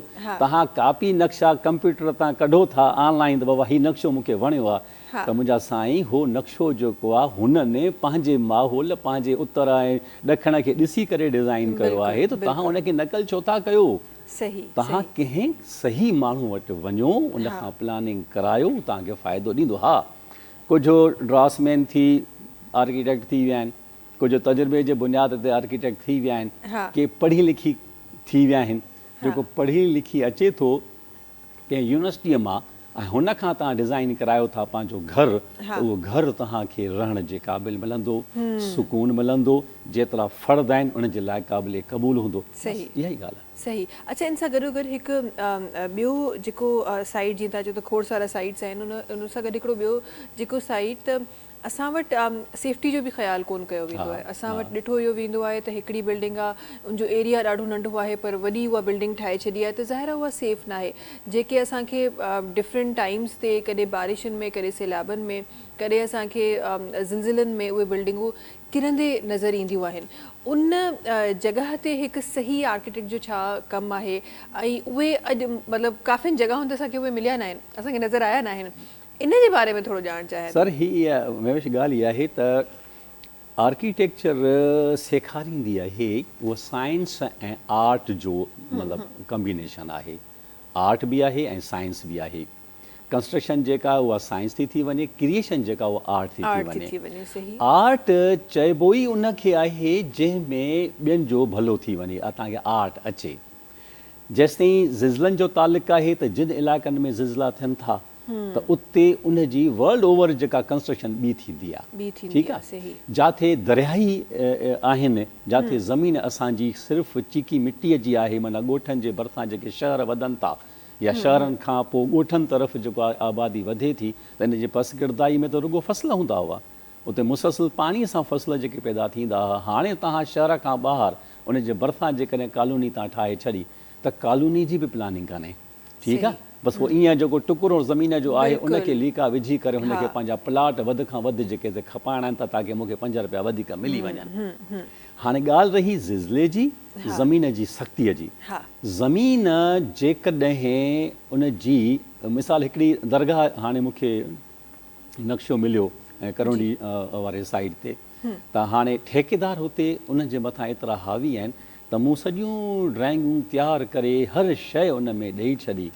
जॾहिं हुननि लेआउट कयो त लेआउट में असांजे चवण मुताबिक़ हुन फाउंडेशन न भरी. मां फ़ोन करे हुनखे चयो बाबा प्लानिंग मुंहिंजी ज़रूरु आहे, ठीकु आहे, स्ट्रक्चर असांजो ज़रूरु आहे, पर मुंहिंजो तव्हांजे कंस्ट्रक्शन सां को तालुक़ु कोन्हे. बीहे या ड्रे मूंखे फ़ोन न कजो, मुंहिंजो हुन सां वास्तो कोन्हे को. असां जॾहिं का बि शइ डिज़ाइन कयूं था या करायूं था पिया त उहा ॾिसंदा आहियूं त ज़मीन जी ताक़त केतिरी आहे. नॉर्मल जेस भरा वारी ज़मीन बि आहे, घट वारी ज़मीन बि आहे, गंद किचिरे वारो बि प्लाट आहे. त हाणे तव्हां गंद किचिरे खे 2 फुट खोटे ऐं विझंदव फाउंडेशन, उहा कान बीहंदी. हुन में ॾारा पइजी वेंदा, ॾार पइजी वेंदा. आहे त तव्हां जी पंहिंजी बिल्डिंग जेका आहे ज़मीन खां हेठि केतिरो थी वञे, फाउंडेशन चइबो ई उनखे आहे. त नॉर्मली जेको आहे घर तव्हांजो 4 फुट 5 फुट 6 फुटनि ताईं त ठीकु आहे, पर 2 फुट जी कंस्ट्रक्शन तव्हां जॾहिं बि कराईंदो ठेकेदार जे चवण ते त उहा ॾरा पइजी वेंदा, पोइ उहा किरंदी. बिल्कुलु. इन सां गॾोगॾु हिकु ॿी शइ जेका एज़ एन इंडिविजुअल बि मां तमामु माण्हुनि खे चवंदमि त थोरो सो उन ते ध्यानु ॾियनि. असां वटि हिकु ॿियो बि ट्रेंड आहे त अगरि उहो को बि नक्शो पास 2 फ्लोर जो थियल आहे त असां चवंदा आहियूं जी ज़मीन असांजी, असां 4 ठाहियूं, असांजी मर्ज़ी. इहो बि हिकु ख़तरनाक एक्ट आहे जेको असां उन टाइम ते त करे वेंदा आहियूं, पर पोइ जॾहिं हादसनि जा शिकार थींदा आहियूं त पोइ असां उहो ई अगेन उहा ई शइ मां रिपीट कंदमि त असां फलां ते इल्ज़ाम हणंदा आहियूं. त नंढियूं नंढियूं शयूं आहिनि जेके पंहिंजी ज़िंदगी खे बहितर ऐं सेफ बनाइण जे लाइ असांखे बि इन ते नज़रसानी करणी पवंदी. गॾोगॾु ज़िंदगी जा ॿिया अहिड़ा कॉर्नर्स आहिनि जिन ते असांजा काफ़ी सारा माण्हू नज़र विझी रहिया आहिनि, जिन मां आप लोग भी हैं कि बहुत सारी ज़िंदगी की ऐसी चीज़ें हैं जहाँ पे आप लोग बहुत अच्छे से काम कर रहे हैं और जहाँ आपके कामों को देखा जाता है तो वहाँ हमें फिर और काम भी आपके नज़र आते हैं. स्पेसिफिकली जब आप साइकोलॉजी की बात करते हैं तो हमें कराची का वो ये किसी का फ़ोन मैं सोच रही हूँ बैकग्राउंड म्यूज़िक कहाँ से आ गई हमारे पास, तो बैकग्राउंड में बड़ी खूबसूरत म्यूज़िक बज रही है. एक बड़े बड़े शहरों में से छोटी छोटी बातें होती रहती हैं. अच्छा, तो वो जो एक डायनेटिक सेंटर कराची का एक मंज़र है जहाँ आप काम कर रहे हैं, मैं ज़रा सा उस पर भी देखना चाहती हूँ और आपके काम को जो आप बखूबी निभा रहे हैं उस काम को अपने नाज़रीन तक पहुँचाना चाहती हूँ. जी बिल्कुल, क्योंकि सच तो ये है कि हम एज ऑफ एक्सेलेंस में इस वक्त रह रहे हैं, क्योंकि आईटी अब नहीं रहा. कि आज की इस मुश्किलात भरी दुनिया में इस बात को बहुत स्याह सफ़ेद अंदाज में देखा गया है कि वही लोग कामयाब हैं जो शख्सियत के एतबार से काबिल हैं. और इस लिहाज से डायनेटिक्स इस शोबे को कवर करता है कि हमारे अंदर बहुत सारी सलाहियतें हैं, कि बात करने की सलाहियत, लोगों को पहचानने की सलाहियत. ये एरिया बड़ा थोड़ा इंटरेस्टिंग है कि जैसे कि व्यूअर्स के लिए मैं ये कहूँगा کہ بہت ساری جگہوں پہ نئے لوگوں سے ملنا ہوتا ہے, یا ہمارے اطراف میں ہمارے پیرنٹس ہیں, ہمارے دیگر تمام لوگ ہیں, تو لوگوں کو پہچاننا بہت ضروری ہے. کیا پتہ اندر سے میں کوئی برا آدمی ہوں, انفرینڈلی ہوں, لیکن اوپر سے تو میں بڑا نائسلی بیہیو کر رہا ہوں. جی. تو لوگوں کی باڈی لینگویج, ان کی آئیز, ان کی اسمائل کو دیکھ کر ان کو پریڈکٹ کرنا کہ میں اپنی بہن کی, اپنی بیٹی کی شادی کس سے کراؤں, کس کو بزنس پارٹنر بناؤں, کون واقعی اوپر سے تو بڑا میٹھا بن رہا ہے لیکن بعد میں پتہ رہے گا یہ تو بہت ٹربل میکر ہے. تو ہیومن بیہیویئر کے اعتبار سے ڈائنیٹکس کے اندر بہت ہی اپلیکیبل کورسز ہیں. خاص طور سے ایک ایریا ہمارے یہاں بہت امپورٹنٹ ہے, وہ ہے, اور ہم سب کے ساتھ یہ چیز امپلیمنٹ ہوتی ہے, کہ لائف میں جو انپلیزنٹ تمام برے برے واقعات ہوتے ہیں, چوٹ لگ جانا, کوئی بے عزتی ہو جانا, موبائل فون چھن جانا, اور کسی بھی قسم کا کوئی لاس, فیلئر, سمجھ میں یہ آتی ہے کہ کوئی بات ہوتی ہے اور کچھ دنوں تک وہ افیکٹ کرتی ہے, لیکن بہرحال کچھ دنوں بعد وہ زخم بھی بھر جاتا ہے, وہ دکھ اور صدمہ جو پہنچا تھا وہ بھی ختم ہو جاتا ہے. جی. لیکن میڈیکل سائنس اور ڈائنیٹکس کی سائنس میں سائنٹیفکلی اس کو دیکھا گیا کہ وہ جو تلخی ہے وہ اس کی سوچوں میں جمع ہو گئی, اور اس کی وجہ سے اوور آل اس کا جو مورال ہے, اس کی جو ہیپینس لیول ہے, ایون اس کا جو ایموشنل موڈ ہے, ٹون ہے, وہ ڈاؤن ہونا شروع ہو گیا. تو ڈائنیٹکس کا یہ انتہائی اہم ایریا ہے جو کہ 176 کنٹریز میں اب باقاعدہ ایون کئی گورنمنٹس اس کو یوز کر رہی ہیں, کہ یہ جو تلخیاں اندر چلی گئی ہیں اس کے لیے ضروری نہیں ہے کہ کوئی سکون کی گولیاں کھائی جائیں, بلکہ اس کا ہائیلی ٹرینڈ ایک ایکسپرٹ ہوتا ہے, وہ خاص انداز سے وہ ماضی کی جو تلخی کہیں چلی گئی ہے اس کو گفتگو کے ذریعے سے اس تلخی کو نکال دیا جاتا ہے. یہاں پر میں کہوں کیونکہ بات میڈیکل سائنس کی ہو رہی ہے, جب یہ تلخیاں نکل جاتی ہیں تو میڈیکل سائنس میں کہا جاتا ہے نا کہ 70% سے زائد بیماریاں سائیکوسومیٹک ہیں. یہ السر, شوگر, بلڈ پریشر, آئٹائٹس, مائگرین ہیڈ ایک اور بہت ساری چیزیں. تو جب ہمارے سوچوں سے تلخیوں کے تلخ اثرات نکلتے ہیں تو ہماری ڈائنیٹکس کی سائنس میں لوگ حیران رہ جاتے ہیں کہ برسہ برس کا وہ السر یا اس قسم کی کوئی چیز تھی, جب وہ سوچوں سے وہ تلخ اثرات نکلے, اوکے, یہ نہیں کہ وہ ڈیلیٹ کر دیا گیا, وہ سوچ تو بعد میں بھی باقی رہی, لیکن اس کی جب تلخی نکل گئی تو حیران کو انداز سے جب وہ ڈاکٹر کے پاس گئیں اور ڈاکٹر نے لیبارٹری وغیرہ سب کو چیک کیا تو ڈاکٹر نے کہا ارے یہ کیا ہو گیا, یہ تکلیف تو آپ کی ختم ہو گئی ہے. اس کی وجہ صرف یہ کہ جب وہ تلخی نکلی تو مزاج اور موڈ کے اعتبار سے وہ بہتر ہونا شروع ہو گئے, اور جیسے ہی وہ بہتر ہوئے تو ایک دم سے ان کی بیماریاں ہینڈل ہو گئیں, ان کی الرٹنس, ان کی کنسنٹریشن, ان کی ساری اسکلز بہتر ہو گئیں. واہ واہ. اور یہ ایکچولی بڑا ہی خوبصورت آپ ٹریٹمنٹ اور پروسیجر کی آپ بات کر رہے ہیں. ہم واقعی میں ہم وہ قوم ہیں جو ذرا سا کچھ ہوتا ہے تو ہم ڈاکٹر کے پاس جانے کی بھی تکلیف نہیں کرتی, ہم خود دوائیاں لیتے ہیں اور بیٹھ جاتے ہیں, اور اس کے بعد پھر اس کے جو سائیڈ ایفیکٹس ہوتے ہیں وہ ہم آفٹر ورڈز اس کو فیس کر رہے ہوتے ہیں. اس دور میں اس طرح کی چیز آنا, اس طرح کا ٹریٹمنٹ آنا, بے شک کہ بہت عرصے سے چل رہی ہیں یہ ٹریٹمنٹس, لیکن اس کی ایکسیپٹنس اب ہونا یہ ایک مجھے لگتا ہے ایک کامیابی کی ایک سیڑھی ہے جس طرف ہم جا رہے ہیں. اچھا, ان جو जेको बिलीव आहे माण्हुनि जे मथां या माण्हू उनखे कंहिं तरीक़े सां वठनि था, इन जे बारे में बि असां ॻाल्हाईंदासीं, तव्हां ताईं बि पहुचाईंदासीं. जेकॾहिं ख़ुदा न ख़ास्ता तव्हां इन ट्रीटमेंट जे थ्रू वञणु चाहियो था त कहिड़ा प्रोसीजर्स आहिनि उन जे बारे में बि ॻाल्हाईंदासीं. उन्हनि सभिनीनि खे शयुनि खां पहिरीं जी वठिणो आहे हिकु शॉर्ट कमर्शियल ब्रेक. तव्हां सां मुलाक़ात कयूं था हिन नंढी कमर्शियल ब्रेक खां पोइ.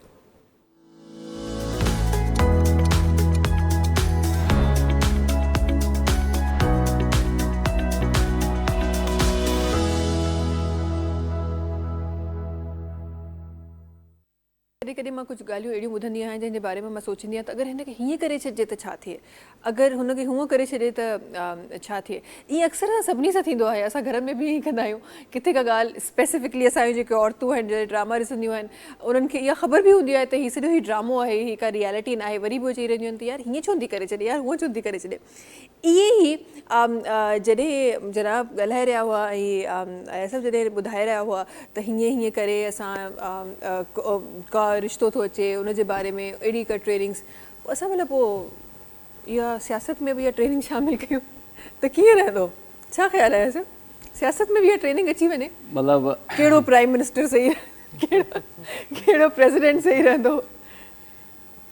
ॻाल्हि सची आहे तव्हांजी, ईअं थी सघे थो, पर जेको माहौल ठहियो आहे इन में हाणे इहे सभु ॻाल्हियूं असांजे कंट्रोल खां निकिरी वियूं आहिनि। बिल्कुलु एॾियूं कंट्रोल खां निकिरी वियूं आहिनि जो तव्हांजी दिलि जी ॻाल्हि मुताबिक़ का शइ नथी थिए। एडमिनिस्ट्रेशन में वञो, ठीकु आहे, सियासत जे सभिनी शोबनि में तव्हां वञो, पोइ अलाए कहिड़े क़िस्म जूं प्लानिंग्स अचनि थियूं, छो थियूं अचनि, उन जे पुठियां कहिड़ियूं कुवतूं आहिनि, कहिड़ियूं ताक़तूं आहिनि, कहिड़ा जेके मुहरक उन जे पुठियां कमु कनि था पिया, जंहिंजे करे इहे सभु ॻाल्हियूं उन पैमाने ते नथियूं अचनि। जीअं तव्हां रहणु था चाहियो ईअं तव्हांखे रहणु ॾिनो कोन थो वञे, जीअं तव्हां हलणु था चाहियो तव्हांखे ॾिनो कोन थो वञे। हिकिड़ो आम फैमिली जो फ़र्दु आहे, मिसाल तौरु जॾहिं तव्हां ॿी ॻाल्हियुनि सां गॾु मां हिकिड़ी ॻाल्हि ज़हन में अची वई त हिकिड़े माण्हूअ जी जेकॾहिं आमदनी, चलो असां पंहिंजे चैनल जी ॻाल्हि था कयूं, वधि में वधि पघार मिसाल कंहिं बि चैनल जी 50,000, 60,000, 70,000, उनखे घर में ज़ाल बि आहे, 3-4 ॿार बि आहिनि, उनखां पोइ उनजी माउ बि आहे, भेण बि आहे, ऐं प्लस ॿिया फ़र्द बि आहिनि। उहो 40, 50, 60,000 में घर किराए ते कीअं थो हलाए सघे? ऐं उनखां पोइ जॾहिं बिल हेॾा अचनि था पिया त भाउ हुकूमती जेको सिरिश्तो आहे न उहो अवाम जे भलाईअ जे लाइ प्लानिंग्स डिघियूं नथो करे।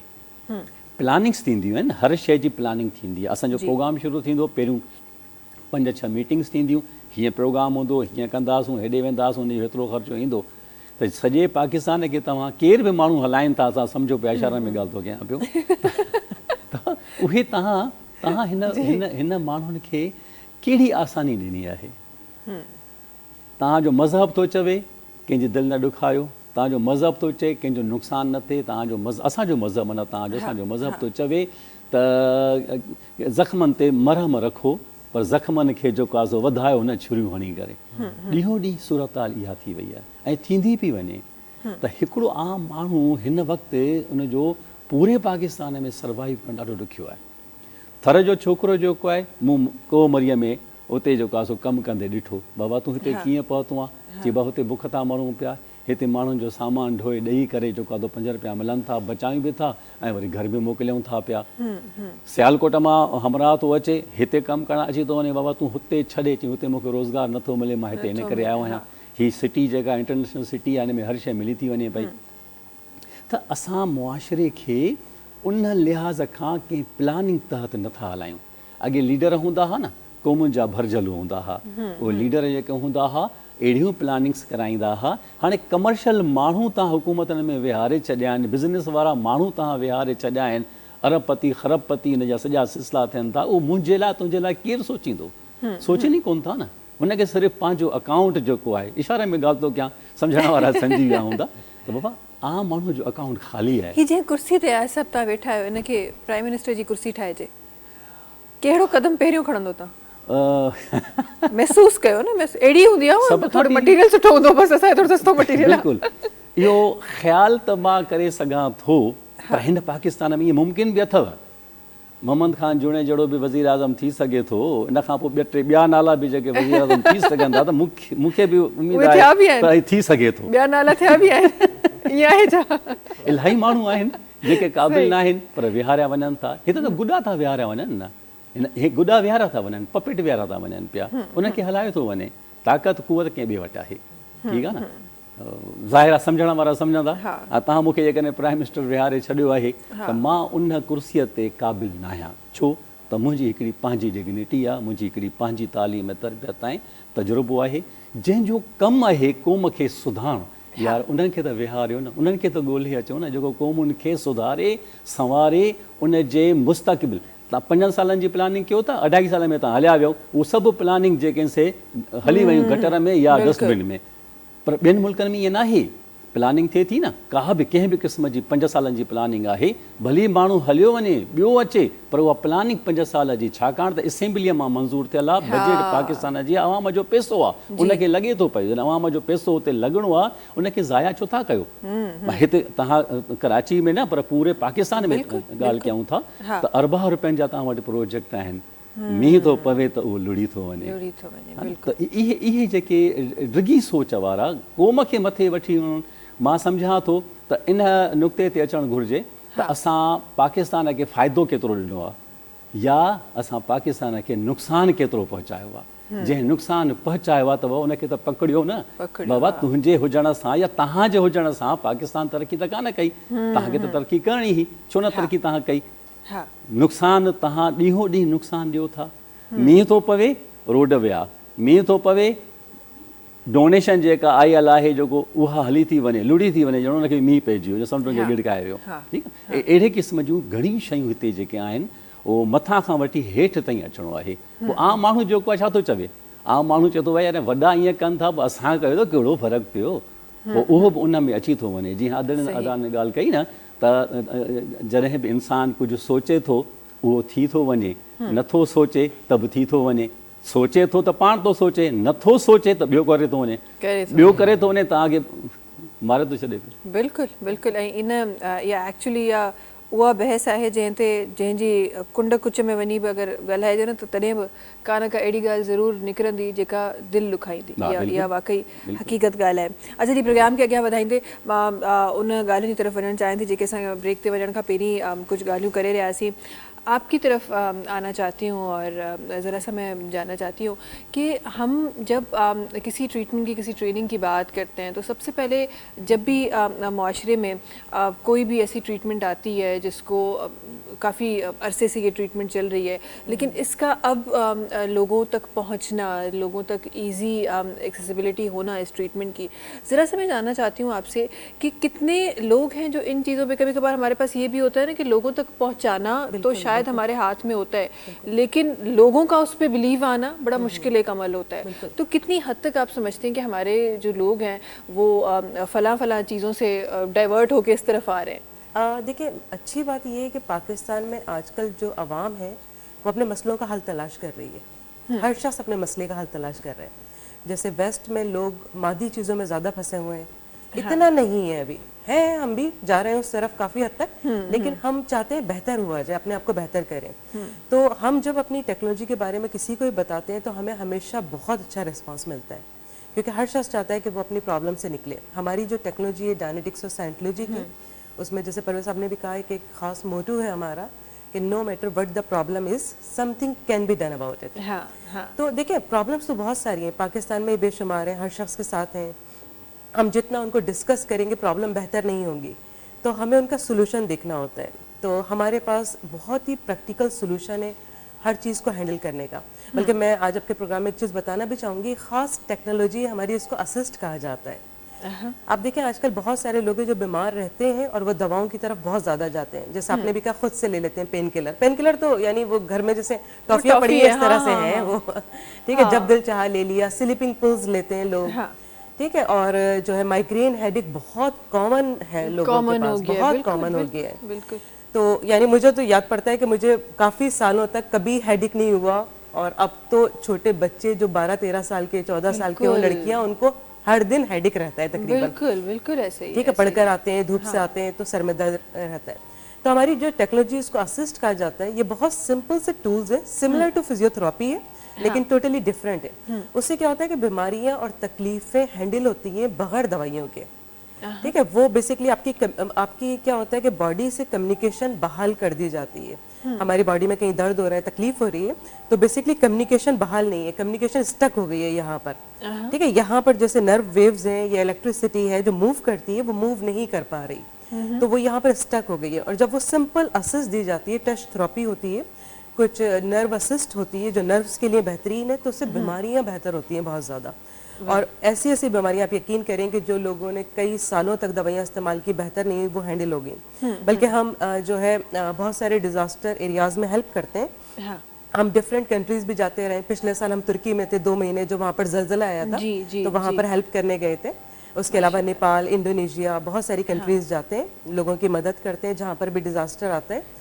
इसी तरह से 2005 में पाकिस्तान में ज़लज़ला आया था, आपको याद होगा। बिल्कुल बिल्कुल, ठीक है। तो लोग जो है, कुछ ऐसी ख़वातीन थी जो जिनकी टांगें पूरी डैमेज हो गई थी, जब वो गिरा सब कुछ, और काफ़ी टाइम तक वो दबी रही मलबे तले, तो बिल्कुल डैमेज हो गई थी। ऐसी खातून थी जो पिम्स हॉस्पिटल में एडमिट थी, और डॉक्टर ने उनको जवाब दे दिया था कि अब वो चल नहीं पाएंगी, बॉडी उनकी बिल्कुल सुन हो गई है। लेकिन हमारी एक वॉलंटियर है, वो उनको असिस्ट देने जाती थी डेली बेसिस पर, टच थेरेपी होती है, डेली बेसिस पर उनको देती थी। डॉक्टर ने कहा था कि नहीं, यूजलेस है, इनको कोई फायदा नहीं होने वाला। अब ये नहीं चल पाएंगी। और उनकी बॉडी इतनी ज़्यादा सुन्न थी कि अगर उसको काट के निकाल भी दिया जाए तो उनको फील नहीं होता था बिल्कुल भी। तो क्या होने लगे, आहिस्ता आहिस्ता जब उनको वो टच थेरेपी मिलती गई तो हफ्ते 10 दिन बाद उनके पाँव में सेंसेशन आने लग गई, उनको दर्द महसूस होने लग गया उनका। फिर आहिस्ता आहिस्ता जो है पाँव की जो उंगलियां हैं वो मूव करने लग गई। और आप यकीन करें 1 महीने के बाद वो वॉक कर रही थी वार्ड में। 1 महीने के बाद वॉक कर रही थी वार्ड में। और इस तरह के मेरिकल्स जो है टच थेरेपी से, नर्व थेरेपी से इतने ज़्यादा होते हैं कि लोग जो सालों से परेशान हैं, मेडिसिन में हैं और बिल्कुल बेहाल हुए हैं, तो उनको फ़ायदा होता है। क्योंकि हम बॉडी से कम्युनिकेशन बहाल करते हैं, प्लस ये कि जो काउंसलिंग परवेज साहब ने बताया उस काउंसलिंग के ज़रिए उन रूट कॉजेज़ को निकालते हैं। सही। जैसे जलजले के बाद लोग इतना अपसेट थे कि कुछ लोग सो ही नहीं पाते थे, जैसे ही सोने लग जाते थे एकदम से उनकी आंख खुल जाती थी। लेकिन जब हमने उनकी काउंसलिंग की तो कुछ लोग और इस टच थेरेपी को दिया तो लोग सोने लग गए, नींद आने लग गई उनको। सोते नहीं थे, रातों में जागते हैं। आजकल तो ये देखें कितना कॉमन हो गया है, हर शख्स रातों में जाग रहा होता है आजकल तो अच्छा, ये जो कभी कभी मैं सोचती हूँ कि ब्लेसिंग है आप अगर आप सुकून की नींद सोते हैं तो आजकल के ज़माने में ये बड़ी बात है ये, बिल्कुल बिल्कुल। वरना तो आजकल नींद भी एक बड़ा मसला है, एक बहुत बड़ी आती है ना। कुछ लोग यंग जैसे बच्चे आते हैं वो कहते हैं हम सोने लेटते हैं तो जहन में बहुत सारी सोच आ जाती है, नेगेटिव थॉट्स आती हैं। तो काउंसलिंग के जरिए क्या होता है और जो कम्युनिकेशन कोर्सेज वगैरह हम करवाते हैं उसके जरिए क्या होता है कि आपकी कंसंट्रेशन बहुत अच्छी हो जाती है, आपकी सोचें जो है कंट्रोल में आ जाती हैं, आपके नेगेटिव थॉट्स नहीं आती हैं आपको। हाँ, अच्छा, ये जो ट्रेनिंग्स हैं, ये जो ट्रीटमेंट्स हैं जिनके बारे में अभी हम डिस्कस कर रहे हैं परवेज़ साहब, ज़रा मैं ये भी जानना चाहती हूँ बिकॉज आई एम श्योर कि हमारा मेजॉरिटी जो इस वक्त व्यूवर होगा वो यही सोच रहा होगा कि अच्छा जी इतने कोई मिरेकल्स हो रहे हैं तो फिर तो ये तो बड़ा एक्सपेंसिव होगा, ये तो हमारी पहुँच से तो बड़ी दूर है कि हमने तो नहीं देखना, चलें जी छोड़ दें। इस बारे में क्या ख्याल है आपका कि जब आप कॉस्ट की बात करते हैं तो किसी भी जितनी ट्रेनिंग्स आपकी तरफ से हो रही हैं उन ट्रेनिंग्स की जब बात करते हैं, प्लस ऐसी ट्रीटमेंट्स की बात करते हैं, ऐसे मिरेकल्स की बात करते हैं, तो कितना क्या ये पॉकेट फ्रेंडली है लोगों के लिए, या फिर ये भी उस एक ख़ास तबके के लिए ही है जिसके पास ऑलरेडी सब कुछ है? नहीं, आपका क्वेश्चन बहुत वैलिड है क्योंकि जो इसके रिजल्ट्स हैं वो तो वाकई मैं इस वक्त व्यूवर्स को यही कहूँगा कि वो अमेजिंग है। लेकिन सिंपली एक स्टूडेंट जो है ना अपनी पॉकेट मनी से भी ये कोर्सेज कर सकता है। अच्छा, सिंपली जैसे कि एक स्टूडेंट है वो स्टडी में प्रॉब्लम महसूस करता है, उसको लगता है कि मैं जानता तो हूँ, पढ़ता हूँ, पूरी एफर्ट्स करता हूँ, लेकिन अच्छे तरीके से अंडरस्टैंडिंग नहीं हो पा रही और बोरियत हो रही है।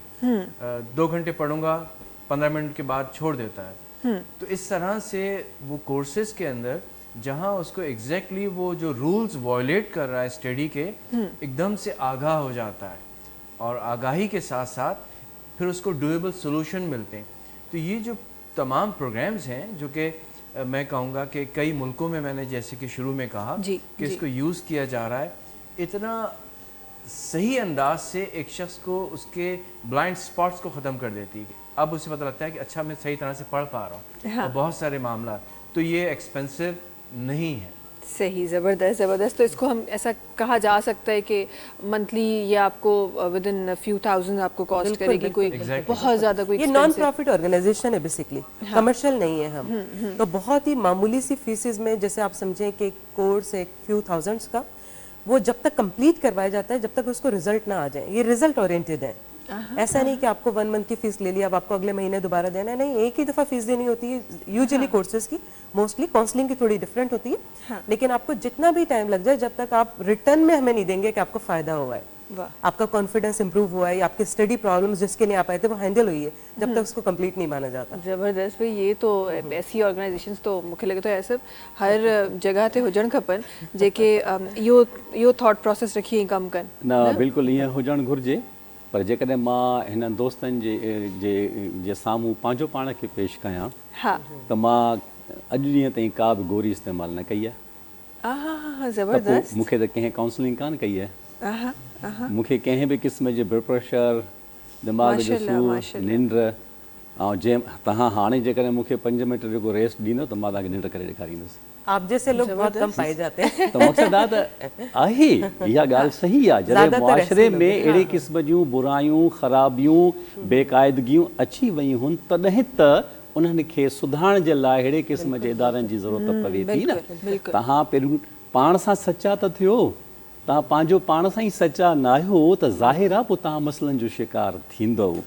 जीअं सच ॻाल्हाइण वारी ॻाल्हि अचे थी, कूड़ ॻाल्हाइण वारी ॻाल्हि अचे थी पई, ऐं ड्यूटीअ खां जेको आहे सो भॼण वारी ॻाल्हि अचे थी पई, त इहे जेके 3 ख़राबियूं अचनि थियूं इन्हनि ते जेकर तव्हां कंट्रोल करे था वञो, पंहिंजे खाद खुराक ते तव्हां कंट्रोल करे था वञो, तव्हां सवेर जेकॾहिं तव्हां उथिया आहियो त जेके बुनियादी कम करणा आहिनि उथो, तव्हां उथो था 11-12 बजे, ऐं ॿियो माण्हू उथे थो सुबुह जो 6 बजे, 6 खां 12 में 7, 8, 9, 10, 11 माना 5 कलाक, 5 कलाकनि में त माण्हू हितां खां जेको आहे सो टपी लाड़काणे पहुची वेंदो, ऐं 5 कलाक तव्हां सुम्हिया पिया आहियो। सुम्हण बि ज़रूरी आहे सिहत जे लाइ। जॾहिं तव्हां पंहिंजो पाण खे न ॾिसंदव, खाद खुराक में छा थींदो आहे, तव्हांखे 3 वेलनि जे मानी जी ज़रूरत पवे थी, ठीकु आहे, तव्हां मानी खाओ था, मानी टेस्ट लाइ था खाओ या जिस्म खे लॻण लाइ था खाओ? लॻण लाइ था खाओ। असीं खाऊं था टेस्ट जे लाइ। बाबा हाणे कढ़ाई गोश्त आहे,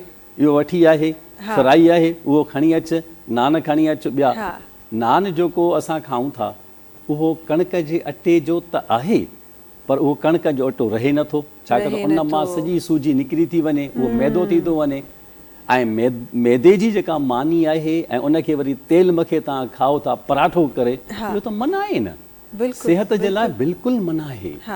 मौसम जा जेके बि फ्रूट अचनि था उहे, सियारो हुजे, गर्मी हुजे, ऊन्हारो हुजे, छा बि हुजे, मौसम जो फ्रूट जॾहिं रेड़ीअ ते अचे थो, ख़ाली सिंपल जेके फार्मा आहिनि, फार्मा नंढड़ा जेके थियनि था पिया, ॼमूं आहिनि, तमामु सिंपल नंढड़ी ॻाल्हि आहे, लोड़ आहिनि, कुम आहिनि, पली आहे, साग आहे, ठीकु आहे न, इहे शयूं, ऐं खीर जेकॾहिं आहे, ज़ाहिर आहे मेंह जो खीर आहे, गऊं जो खीर आहे, बकरी जो खीर आहे, जेको बि माण्हू वटि अवेलेबल आहे, वक़्त ते खाओ, सही खाओ, ऐं वक़्त जो मेवो तव्हां इस्तेमालु कयो। मूंखे उमेदु आहे त असांजो जेको कहिड़ो बि माण्हू आहे उहो सिहतमंद रहे थो, उनखे ज़रूरत न पवंदी, खुराक तव्हांखे मिले थी न।